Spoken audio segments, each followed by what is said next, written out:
So how I am doing my recording is, in the situation, I just live the situation.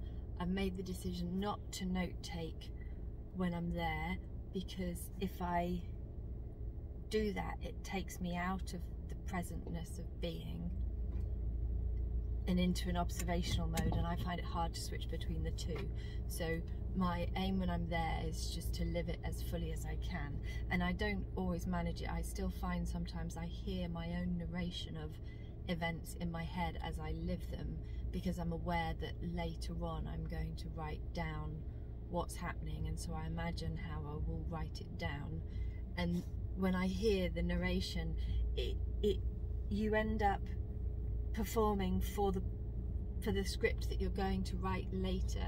It's like you become a director in the performance of your presentness rather than present in your presentness, and so I don't take that as a good sign when I hear what I'm going to write. So I try to just live it completely, and then as soon as I am able to afterwards, and that was another important point of recognition for me, is that immediately afterwards is not when I am best able to articulate. I need the processing time. It's like it buffers in my head, and when I was first in the setting I needed an enormous amount of processing time. I was struggling to write coherently even a day after, and I was doing, you know, I remember one time managing to write the notes because I drank alcohol in order to I thought it would help, you know, and that's not a good thing when you're doing that.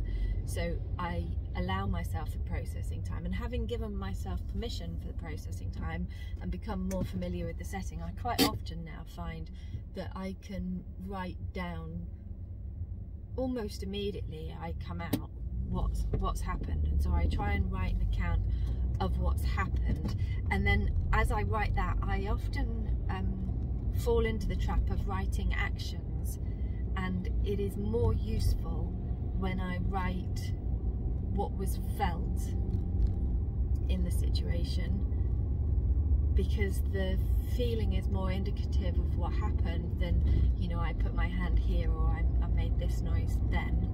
So I try and write what's felt, but I need to get better at that. And then I come away from that, and I will always find that I am thinking about it, because they're such rich experiences, and so there'll be things that I missed or things that I notice later as I reflect on it. And so in between visits I'll write reflective notes that draw those things up, and then I find that bigger themes emerge in my head. Like, I just realise that I understand something, and you think, well, I'm not sure that I've written down that understanding, or that it has just emerged through the experience of being there and reflecting and a kind of sinking in, coalescing, a consolidating of that experience, so that I find that my interactions are being informed by stuff I've just developed a knowing for, but couldn't necessarily place where and why I know it. And so every once in a while, and I could set an arbitrary time limit on this and say, you know, every this many months I do this, but it wouldn't be meaningful, because it needs to be once an amount of that sort of understanding has coalesced. And so yeah, so I do it when that's happened.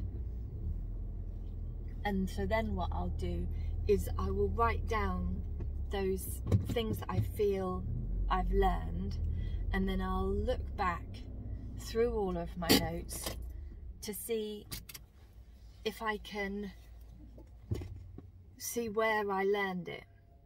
So sometimes it's written there, and you spot, like, the first time you articulated it and you didn't realise that it was a thing that you were articulating. And sometimes it's not specifically written, but you can see those were the moments in which you learned that, or those were the reflections in which they came out of.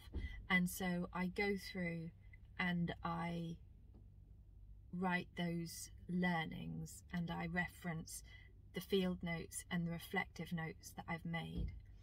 And so the analysis that I'm doing is iterative, is that the word?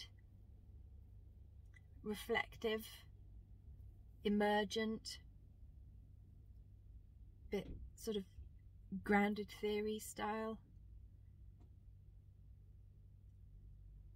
And I wonder, I expect if I were to read through everything again, I would spot other things that I've learned. You know, I'd mop up a few that I've missed, but it's those ones that just come to be guiding principles, or come to be things that are sort of known in a felt way, that feel the most significant, the most substantive. So they're what I hope to capture in that process of first writing the field notes, then writing the reflective notes, and then writing that account of what has coalesced.